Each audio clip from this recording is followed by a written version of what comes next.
একটি জাতিকে দ্বিতীয়বার মুক্তি দেওয়ার জন্য যে শিশু কিশোর তরুণরা নিজের জীবন দিয়েছে, তাদের আত্মত্যাগের মধ্যে দিয়ে আমরা দ্বিতীয় স্বাধীনতা পেয়েছি। তার মধ্যে একজন মোহাম্মদ সাগর। আজকে স্কুল কলেজ ইউনিভার্সিটির ছাত্ররা যেমন অকাতরে জীবন দিয়েছে, তেমনি এই ছাত্র জনতার আন্দোলনে সামিল হয়েছিল শ্রমজীবী মানুষ, খেটে খাওয়া মানুষ। তাদের সন্তানরাও এই ভয়ঙ্কর দজ্জাল শেখ হাসিনার দুঃশাসনের বিরুদ্ধে দাঁড়াতে এবং শেখ হাসিনার পতন ঘটাতে তারা সক্ষম হয়েছে।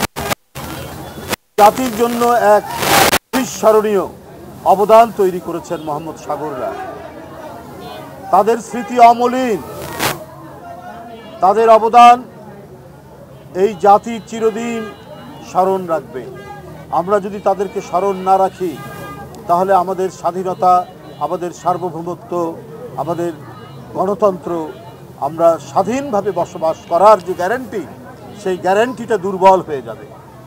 এই যে শ্রমজীবী মানুষের সন্তান মোহাম্মদ সাগর, বাবা রিক্সা চালাত, সাগরও রিক্সা চালাত, অথচ দেখুন জনতার কাতারে সামিল হয়ে নিজের জীবন দিয়ে আজকে দেশকে মুক্ত করে গেছে। আমরা শুধু নয়, বাপ মায়েরা পর্যন্ত গ্রেপ্তার বা নানা ধরনের নির্যাতনের শিকার। সেইটা এই হাজারের উপর স্কুল কলেজ বিশ্ববিদ্যালয়ের ছাত্রছাত্রী আর সাগরদের মতো শ্রমজীবী মানুষ যারা রিক্সা চালাতো, তাদের রাস্তায় নেমে আসার কারণে আমরা সেই মুক্তিটা পেয়েছি। তবে আমি আপনাদের কাছে বলি, নানা ধরনের দুরভিসন্ধি এখনও চলছে। আমাদের এই বিজয়কে নস্যাৎ করার জন্য যারা অসন্তুষ্ট হয়েছে তারা কিন্তু থেমে নেই। যারা পরাজিত হয়েছেন তাদের ছিল অনেক কালো টাকা, তাদের আছে অনেক কালো টাকা। তারা বিভিন্ন জায়গায় ঘাপটি মেরে বসে আছে।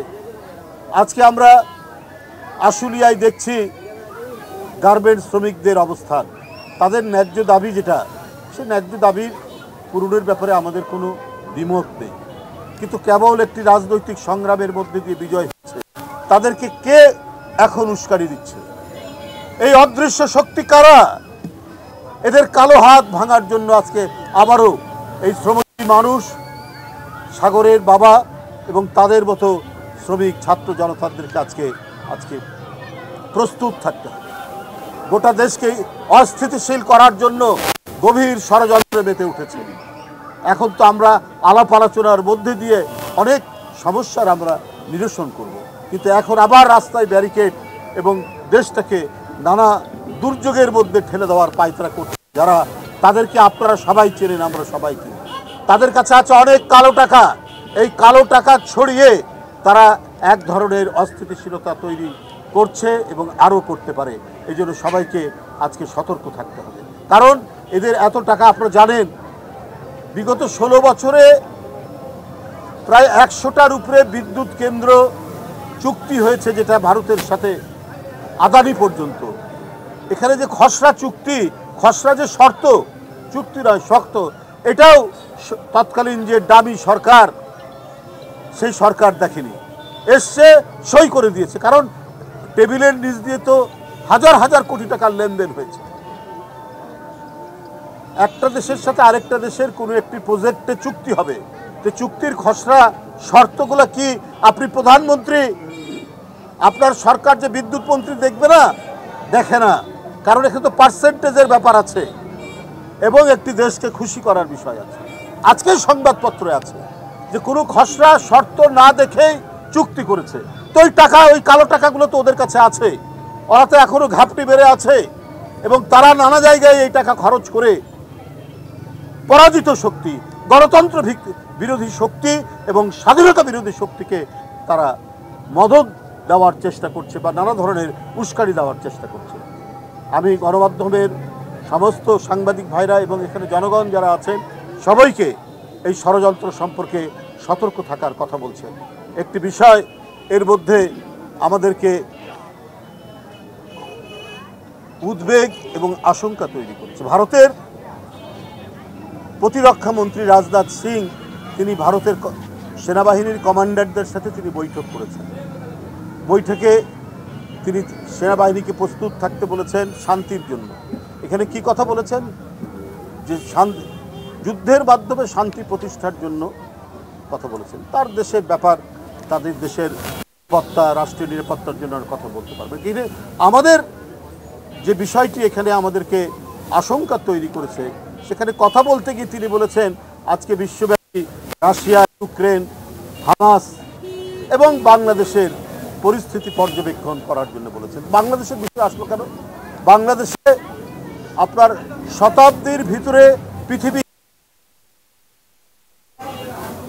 সেটা ছাত্র জনতার নেতৃত্বে আমাদের নিজের বিষয়। তারা আমাদের উপর দানব বসে আমাদের রক্ত চুষে খাচ্ছে।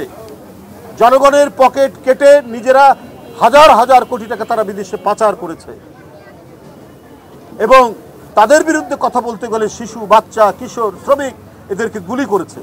তাদের বিরুদ্ধে জনতার উত্তাল ঢেউ, তিনি আজকে পালিয়ে চলে গেছেন। তো বাংলাদেশে তো স্বাভাবিক অবস্থা বিরাজ করছে। বাংলাদেশ একটি স্বাধীন দেশ, সার্বভৌম দেশ। এইখানে ভারতের পররাষ্ট্র প্রতিরক্ষামন্ত্রী আপনার ইউক্রেন, রাশিয়া বা ওখানে ইসরায়েল, হামাসের সাথে বাংলাদেশের এইখানে তুলনা করলেন কেন? এইসব বিষয়গুলি, এইসব বক্তব্যগুলি একটা বড় প্রশ্নের জন্ম দিচ্ছে মানুষের মনে। আসলে উদ্দেশ্যটা কি? এই জন্য আমি আবারও আপনাদের মাধ্যমে গোটা জাতির সামনে বলতে চাই, মোহাম্মদ সাগররা যে রক্ত দিয়েছে, এই রক্ত হচ্ছে দেশের স্বাধীনতা রক্ষার, এই রক্ত হচ্ছে দেশের সার্বভৌমত্ব রক্ষার, তাদের রক্ত হচ্ছে গণতন্ত্র পুনরুদ্ধারের। এই মহিমান্বিত আত্মদানকে আমরা কলঙ্কিত করতে দেব না। যদি কেউ আমাদের দিকে অশুভ দৃষ্টি নিয়ে তাকায়, আমরা ঠিক তার উপযুক্ত জবাব দিতে প্রস্তুত আছি। কারণ সাগরদের মতো ছেলেরা যদি নিজের জীবন দিয়ে দিতে পারে, এরকম আরও লক্ষ কোটি মানুষ নিজের জীবন দিয়ে এই দেশের স্বাধীনতা, সার্বভৌমত্ব এবং আমাদের গণতন্ত্রের পথ চলাকে, স্বাধীনতা, সার্বভৌমত্ব রক্ষা এবং গণতন্ত্রের পথ চলাকে নিশ্চিত করবে। আজকে আমরা বিএনপি পরিবার দেশনায়ক তারেক রহমানের পৃষ্ঠপোষকতায়, তার তত্ত্বাবধানে সারা দেশে আজকে যারা এই আন্দোলনে গুলিবিদ্ধ হয়েছেন, এই আন্দোলনে যারা আহত হয়েছেন, যাদের চোখ গেছে, অন্ধ হয়ে গেছেন, হাত গেছে, পা গেছে, এছাড়াও নানাভাবে ক্ষতিগ্রস্ত হয়েছেন, তাদের সাহায্যার্থে সহায়তা দেওয়ার জন্য এগিয়ে আসে আমরা বিএনপি পরিবার। প্রত্যেকটি জায়গায় হাসপাতাল বলুন এবং বিভিন্ন বাড়িতে যারা আহত হয়েছেন বা কেউ নিহত হয়েছেন, সেইখানে এই সংগঠনটি যায়। এর আহ্বায়ক আতিকুর রহমান রুম্মন এবং সদস্য সচিব মিথুনের